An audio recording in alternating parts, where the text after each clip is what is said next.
Hello, everyone, and welcome. I'm Jean Gallagher, Discover Rising Tides, How the Outside Makes the Inside Better. And we're here with Denise. And Denise's topic this month is, hey, Denise, how are you? First, I should say hi to you first. Hello, hello. It's a beautiful day. It is, as I dive right in. And so I understand that we're talking about life vision today and the need for that in personal growth and fulfillment. Am I right? Yes, we've been talking about self-care and how self-care and personal growth are so important to our life. Creates who we are.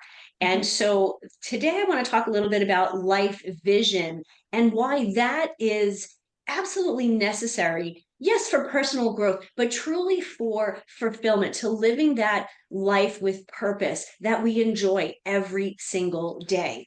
And what I truly, truly believe is this is not a luxury, but a necessity Mm. to really be able to sit down and decide, really create that vision. What is my life? What is the life that I really want to create, that I want to live? And then purposefully, we can take steps to get there.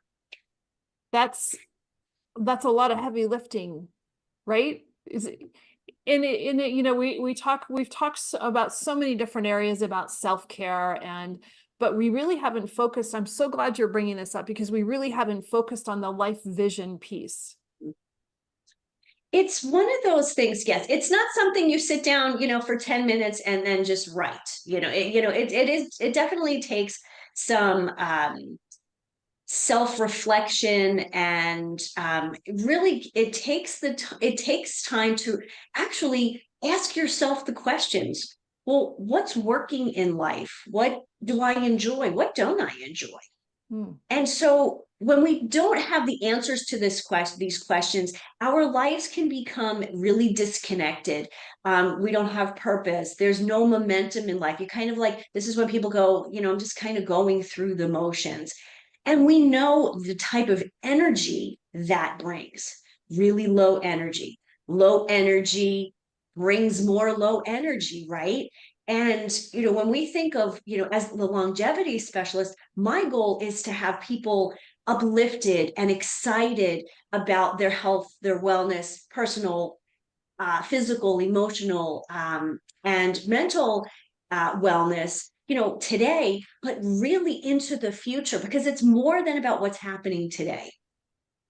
And this is this having this taking the time to step back and really deciding what is it that I want my life to look like actually helps you to it guides you down a path. I mean, how many times have you, started something, made a decision, and you kind of done something, and you kind of went down a path, and it's like, okay, that was fine. And then you do something else that takes you down a path that's completely different. And these paths tend to diverge, but they never make it to the convergence because you haven't really decided what that's supposed to be. Mhm. So every step you take, when you have answered these questions, when you create this live vision, no matter how small they are actually aligning with your ultimate goal and taking you towards there. Will there be, detours here and there? Of Of course, that's course. life, right? One of the things that came to me when you were talking about this is, we're on this hamster wheel of life and you get so stuck in the everyday and the mundane of it all. Mm-hmm. And it can be difficult to jump off that wheel and take some time and sit with this and allow these thoughts, their creative thoughts to happen. And it takes a bit to wind down to get this to happen, but how important it is. Now think about when you were younger. Like you had dreams, you had Mm. goals, you had these visions. You didn't know how you were going to get there. It didn't matter back then. The whole point was to have these dreams. And yeah, there were times when people would say, "Oh, you're a dreamer," or, "Well, how are you going to do that?" And sometimes the answer is, "I don't I know don't just know. yet." But having that dream, creating the vision, those opportunities I'm either gonna see them where I didn't see them before, or they're just going to smack me right upside the head because they were right there the whole time and I didn't recognize it because that I wasn't looking for them. So what is the best way to start these thought processes and get this thing going? You're going to love this. Ready? Meaningful goal setting with dun, da, da, the three The P's. three P's. I thought that was That's coming.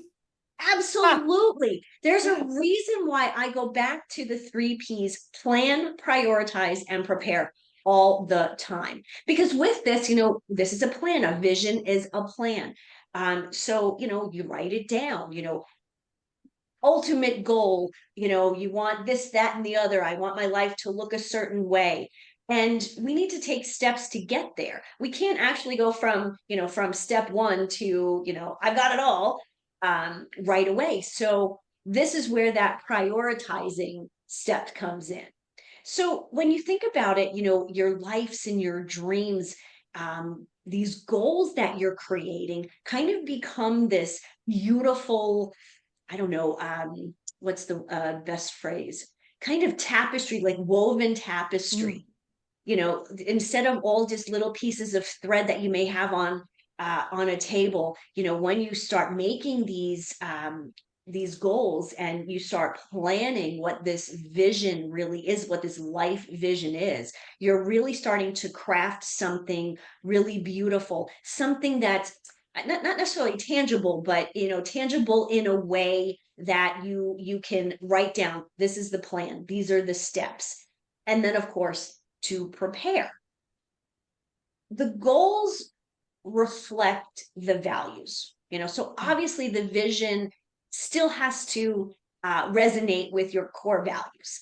I can say, oh, my vision is to, I'm trying to think of a crazy vision, is to, be the next owner of NetJets and whatever, but my real vision is to be able, is to have this life where, Mark and I can kind of pick up and go when we want to, still live, still do our work, but also bring our family along. So, we're not really worried about, what's happening back home. Everything there is taken care of. So that's really my vision of what I want my life to look like. The core value with the net jets, that to me, and I mean, this may be somebody's vision, but to me that's more of a materialistic goal, or one that you reach as you're creating your vision. It's not the vision. It really is for people to dream big and be comfortable with those dreams. Absolutely. We want our kids to be dreamers. We want them to be creative. Yet we put them, at some point, we go to college or, technical school or life school, and, that creativity is kind of beaten out of us because, we have to be realistic. We need a job that's going to pay the bills and all of that. Well, why can't they coincide? And that's kind of where that vision is. And and early on in my life and in my career, when I was living alone, and I had an apartment that I lived on my own, and insurance and a car and all that, yeah, obviously I needed a job that was going to pay the bills, but that was just a step toward that vision. So figuring out, what do you really want out of life? Mhm. And if the world was your oyster, as the saying goes, what would you really like? And be comfortable with having those thoughts and not tossing in a bunch of self-doubt. That'll never happen to me. That self-doubt that comes into play that'll just beat us backwards. Right. Well, and in on top of self-doubt, then there's the naysayers that we have in life. You Ourselves know, and the other um, people. right. Sometimes, other people can really, take our dreams and kind of mash them into the ground. But it's your dream, not their dream. I would suspect that if you ask that person what their dream was, they couldn't answer you. Mhm. And so that's something to take into consideration when other people are, poo-pooing your dreams and, telling you, giving you negative feedback. Now, feedback is important. you know, if it's somebody you know, love, and trust, asking the question, this is what I want, does this make sense? Does this first step make sense towards my goal, my vision? And that's great because sometimes, I have these ideas and I talk to either my husband Mark or my business bestie Suzanne, and both of them take what I've said, my idea, and they just can tweak it a little bit. And so Mhm. sometimes having, a community, and of course, connection and community is always important because those people can help you move along, towards your vision a lot faster than sometimes you can do it on our own. I love that. It is just not all your responsibility to figure out what your life goals are and your life vision. Absolutely. Absolutely. Thanks, Denise. You're This was welcome. Thank very you. insightful, as always. I tried. Hello, everyone. This is Jean Gallagher, Discover Rising Tides, and I want to just take a moment to talk about my friend, Denise Stegall. I am honored to call her as a friend, and I'm so grateful that she gives us her insight during our shows, each show, and talks about healthy living, eating real food. You hear Denise say, eat real food a lot. Well, she means it, and she knows what she's talking about. She is an amazing healthy living coach, curator at Living Healthy List. And if you ever have any questions about what is real food, why does it matter, how does that apply to me, how do I change, what do I need to do, how do I even create a healthy living shopping list, make sure that you call her. She is your healthy living coach, and you can find her at healthylivinglist.com. Hello, everyone, and welcome to Discover Rising Tides, How the Outside Makes the Inside Better. I'm Jean Gallagher, and I am so excited to introduce to you our guest today, and Susan Shatzer. Hey, Susan, how are you? I am great. How are you doing, Jean? I'm really well. Susan is an energetic empowerment expert, and we're going to learn about what that is. But before we start, give us a little bit of your bio, and then we'll get going. Sure. So I had the awesome pleasure of spending some time with God prior to prior to taking my first breath 55 years ago. My mom's water broke on August 22nd. Excuse me, and I wasn't born until September 8th. So my whole life I have been sort of late to everything, projected on. If anyone's going to be late, it's going to be Susan. She was late to her birth. So anytime I would show up, it was Susan time, which was perfect time because that was my time. And in the process, my angelic team recently, within the past decade, kind of tapped me on the shoulder and said, do the math on that. So I got my calculator out and I was like, August 22nd, September 8th, that's 18 days, Jean. 18. I didn't So even think it was physically possible for that, right?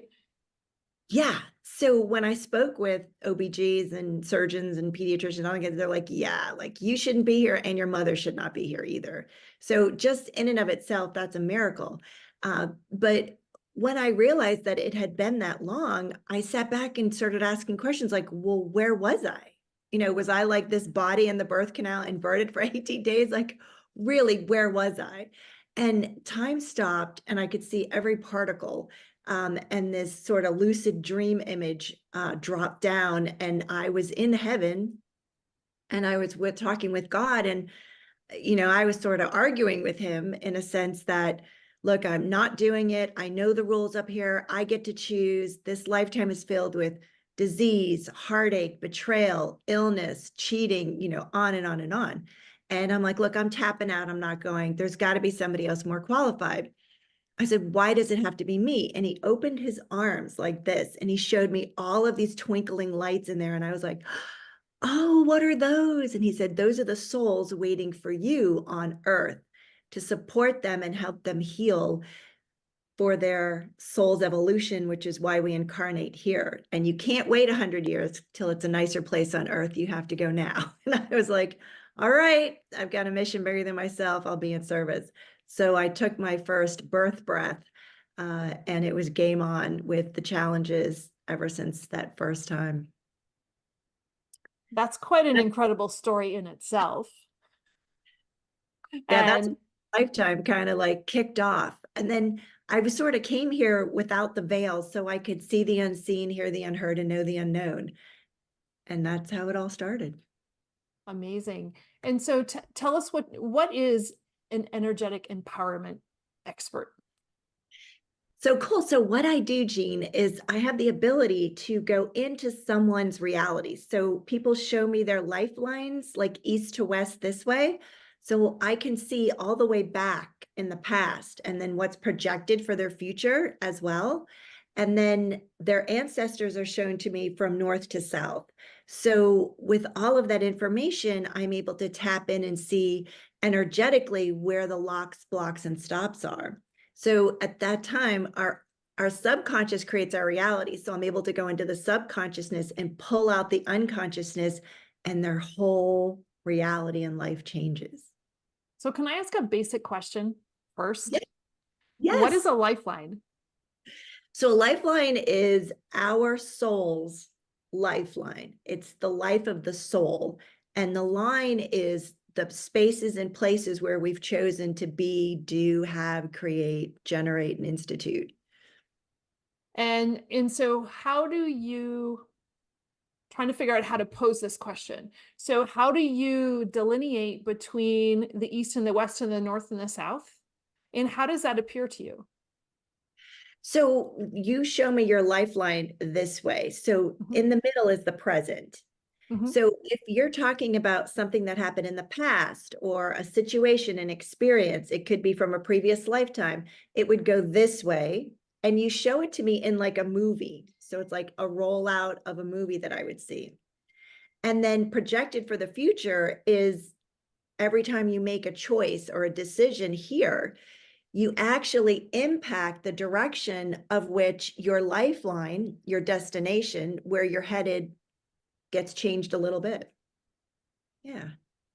So my head is spinning in a good way, not a bad way, in a good way. And so if somebody isn't familiar with creating a lifeline, how do you help them envision that and put it into words? Yeah. So, like my job isn't to create, like everyone creates their own reality. What I'm here to do is eliminate anything that's preventing them from moving forward or getting on path or being in the direction. So many people right now are not what I call their soul's goal. So we've all come here with a target as to what we're supposed to be doing, what we're supposed to be creating, how we're going to influence, you know, the people in the world, whatever it happens to be. And we're like off the mark a little bit. So we're not quite honed in or on the path. So I'm able to eliminate the things that created them missing the path or being slightly off of it to get them on board. And then it's sort of like so many people feel as though they're driving along and then they have to slow down to go over the speed bump. And then they'll pick up again. And you may feel that way with a career, with a relationship, you know, with a place that you live. It could be anything where you're cruising along and then you've got to slow down to go over it. Well, what I do is I just eliminate all the speed bumps so you can just keep going, you know, super fast paced. And then put it in words. Other people, and even myself, like we do this looping thing. So I live here in Florida in Daytona, so it's the Daytona 500. And so they loop around. And what happens is you keep looping, looking for the checkered flag because you're here to win the race, right? Like we're all taught to find the answer, make a good choice, make the right decision. So we're all here and we're taught to figure it out, but that's not actually the truth. You know, the truth is that everything's energy. And in quantum physics, with the double slit experiment, it's when the observer's present that the particles actually do not act random any longer. And we are the observer of our reality. I like the analogy though. And that helps create that picture or paint that picture. And so how do you know if you're connected with your soul's goal or disconnected? Yeah. So what I'm able to do is, so people who are on the loop, like I show them the exit ramp. So it's not about getting the checkered flag and winning the race. It's like, let's get off the loop. So we have we have choice. Basically, you have no choice when you're just circling. When you get off the exit ramp, you can choose left, right, straight, diagonal, back on, whatever you'd like to choose. So that's choice reality. And so it's not so much that I'm showing people how to do it. It's that they vibrationally become aligned with that which they're here to do, have, be, create, generate, and institute. It's like attracts like here on planet Earth. So they're off a little bit because they're not the frequency of their goal, their soul's goal. Can we talk about frequency a little bit? Because I think that this is really important, because everything has its own frequency. Yes. And aligning with the correct frequency is really essential in order to achieve whatever it is we want to achieve. Is that a correct statement? No. Okay, good. Tell me why. Yeah. So that would be third dimension. That's what they would like for you to believe is the way it is. So like attracts like. That's basically, what it is. So you were just talking about creating something. Is that what you were referencing the most about, Jean? Well, or having, I don't know if it's creating something or actually achieving something. Yeah, so achieving something is when you have choice in order to create it. Not achieving something is when you are not in choice. You don't have choice. So not having choice is the form of religion has rules, form, structure, and significance of being in this reality, what a good person is, what a bad person is, what a good daughter is, what a good son is. We have all of these box walls that we have to fold, staple, and paste yourself in, versus bringing yourself to neutrality. You can receive everything without judgment. In rules, this is interesting too, because rules really can also define us, or we're putting ourselves in many different boxes in just in everyday life, right? Whether it's our job or our work job or our job as a parent or whatever that happens to be, we are aligning ourselves into boxes that are maybe preventing some of this growth, correct? Absolutely, because we're all here to do what we ought to do, what we should do, what we must do, what we have to do, and it's all done by obligation and responsibility, and it's not done from choice. And so how do we move into choice? So when people come to me, Jean, their cup is so full. And if I start to educate them and add more stuff, we're going to make a mess on the table and the floor at their house. So we have to dump their cup out first. So by dumping their cup out, you show me your life like a computer screen, and you have trillions of tabs that are open, these little baby tabs of programs that you have running ever since before you were even first born. And so they're all running in the background. And there's a section from infancy, and then a section from toddler, and a section from teenage and adulthood, and on, and past life and future life and that kind of thing. Well, what's happening is they're all running in the background, and you're on the front screen trying to create your life. And all you can see is that Microsoft little rainbow circle swirling around and around and around. And you're like, it's going to stop at some point. It's going to catch up. I know it is.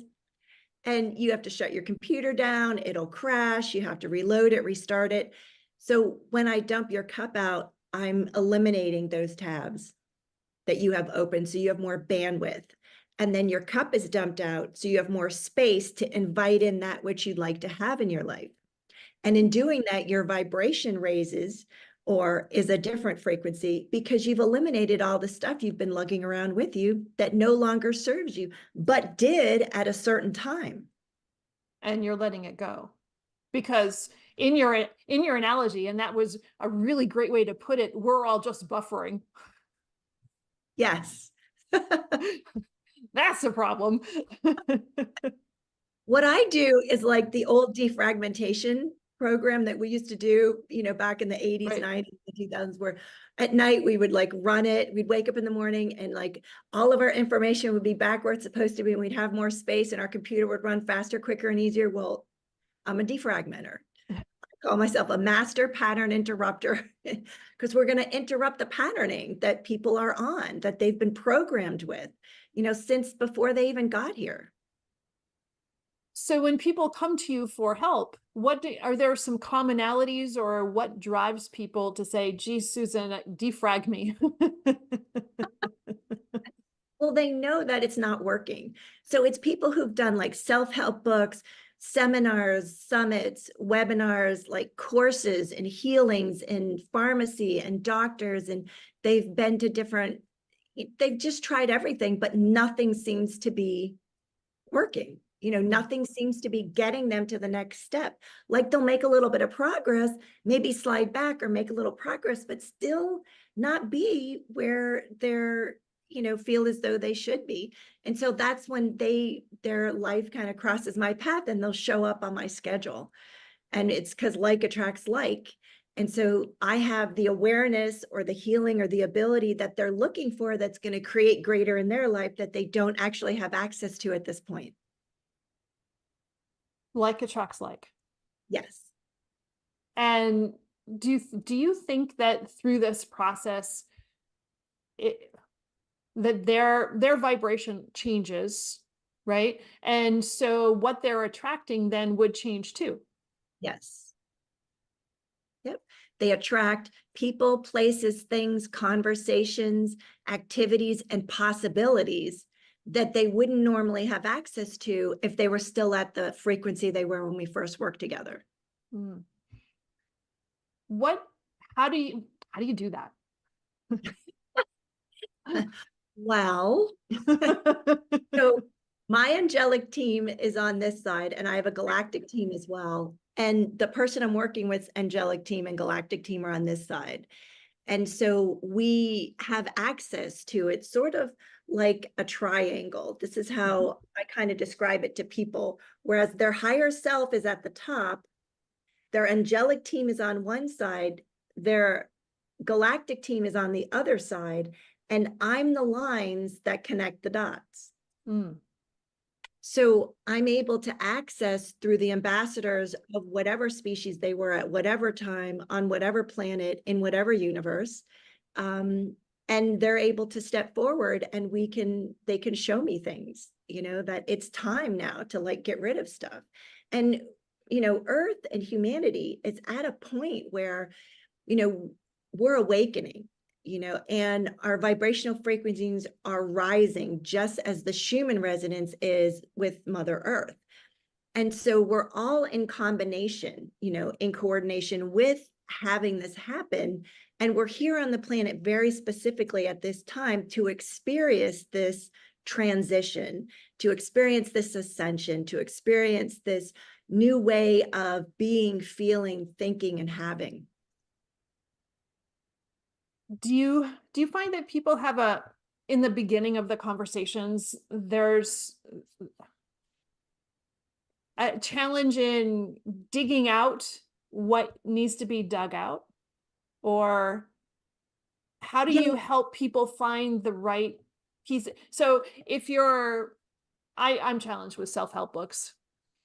I don't know. It just doesn't, they don't stick in my brain. Nothing's grabbing at me. It doesn't mean that I'm better than the self-help books. It just means that I'm probably more challenged. But so if you have somebody that's gone through all of these exercises and done all of these things and really at the point where nothing is working, is it hard? It would be hard for me to say, well, Susan, I don't know. I just know something's not right, right? Is it hard for people to start communicating or helping you figure out where the gaps are or where the changes need to happen? Not at all. Oh my goodness. They don't have to believe what I do. They don't have to understand what I do. They don't have to like me. There's none of that. This just works. You know what I mean? Like, I don't have a point of view about anything really. It's like, it's some people can receive it, some people can't receive it. Some people are ready for it, some people aren't ready for it.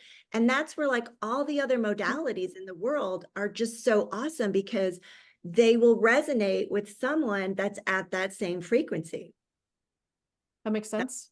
Yeah. And so when I pop in, like I can see what's going on in their reality. So I make mention of things that are happening and they're like, how did you know that? And I'm like, well, I'm in your reality and you're kind of showing that to me. And they're like, wow, that is so cool. So it's sort of that, aha moment when they're Mhm. like, yeah. And then with all the testimonials I have and, everyone kind of refers, people to me, for this, that, I stay pretty busy. Mhm. But the target is to just be an allowance with everyone wherever they are, and then support them in where they're headed and where they'd like to be.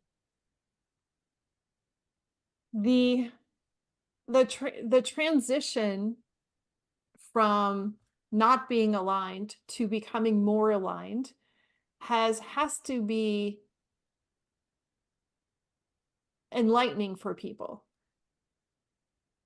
And what is it like to watch people go through this process? So that is my joy.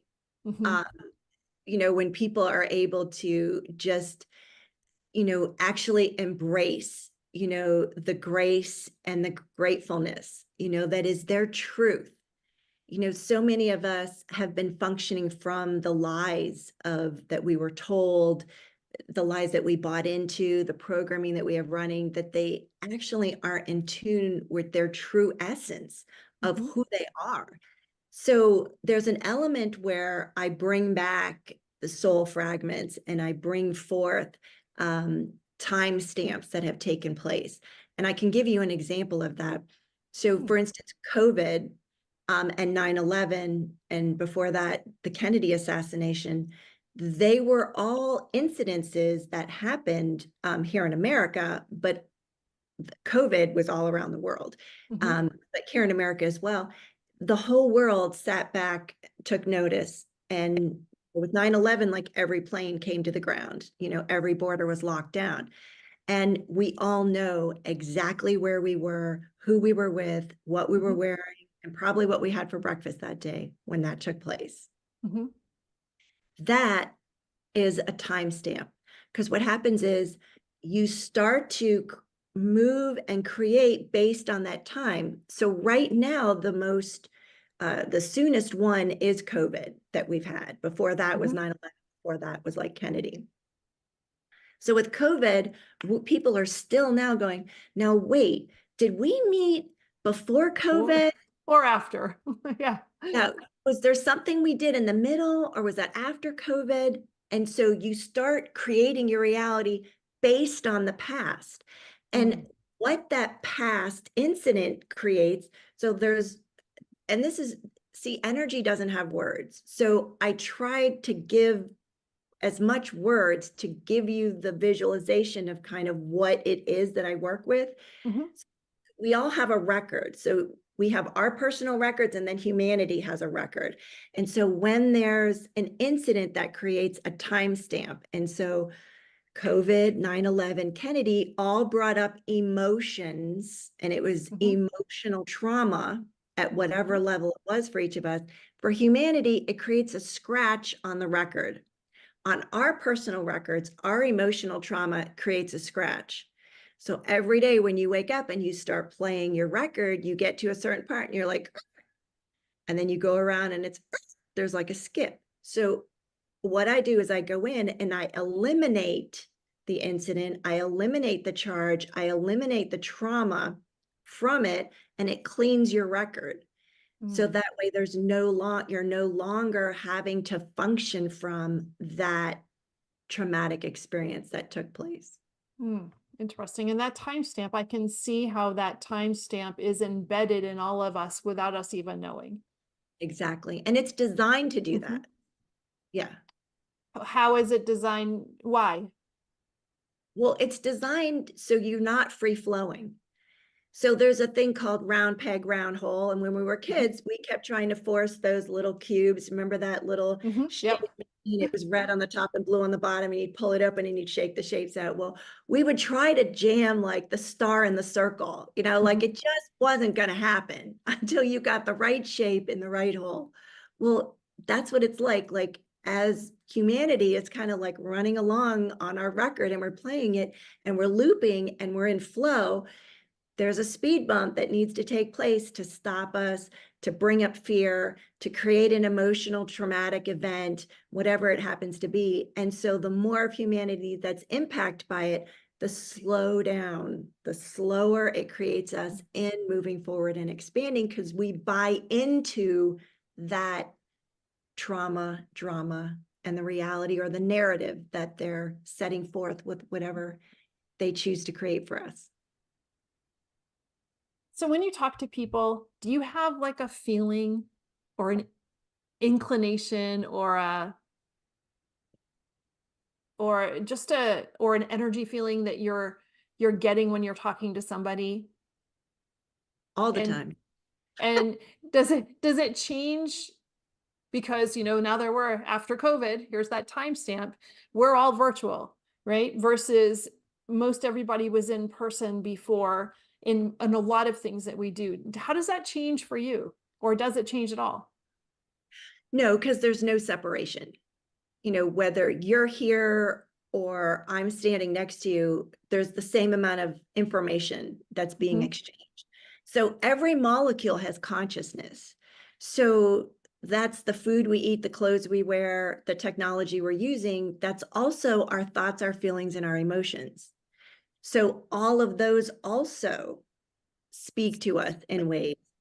And Dr. Emoto's research about the molecular structure of water, and when you place an intention on it, it actually changes the molecular structure of it. When he freezes it, pulls it out, takes a slide in a picture. So the same is true with our organs, because how much of us are, is More water? Right. I don't know, 80 something percent, 75, something like that. So it's not only our thoughts, feelings, and emotions, but we're like satellite dishes, Jean. And so we're picking up on everyone else's thoughts, feelings, and emotions at the same time.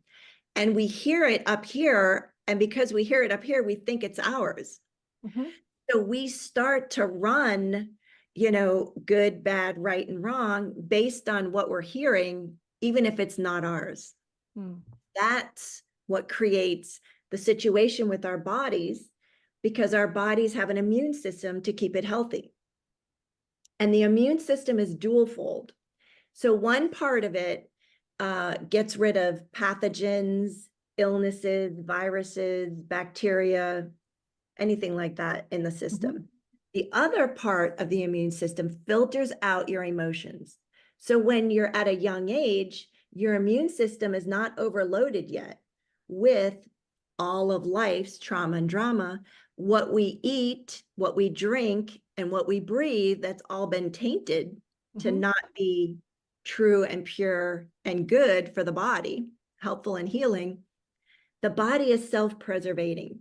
So every time your body has to choose, it's going to choose the bacteria, the virus, the illness, versus processing your emotions. So what happens is your emotions start to build, and we know that we hold sadness and anger in the kidneys. And because of Dr. Emoto's research, the molecular structure changes. So our bodies are designed to reproduce themselves. So as we lose like skin cells, our body creates new skin cells. Well, the same is true with all of our organs. Our hair grows out, everything. And what happens is we start to duplicate the irregular cell growth. And it was influenced by the emotions that were not processed through. And it's not about going to therapy, because what therapy does is, and support groups and whatnot, is you have to identify with it, you have to relive it, you have to choose if you're good and bad and right and wrong, and it's 12 steps, 13 steps, 100 It's steps. another box. Yes, yes. And you're good with this and you're bad with that. So the beauty of the work I do is that there's none of that. and we just go in, all in, like we're playing Texas Hold'em, we're all in with our chips. And we're pulling out anything and everything that no longer serves us. And regardless of what it is, how it got there, we don't need to know all that information. It's just that it is there and it's not a contribution, so it's got to go. You're really trying to shuffle the habits too, right? So our habits dictate often how we feel and or are the actions that we take. And do you find that you're having to modify those habits because habits are like a box, right? Yep, habits are routine. Everything is a box now. All I'm thinking about is all these boxes that I'm in. I don't want to be in a box.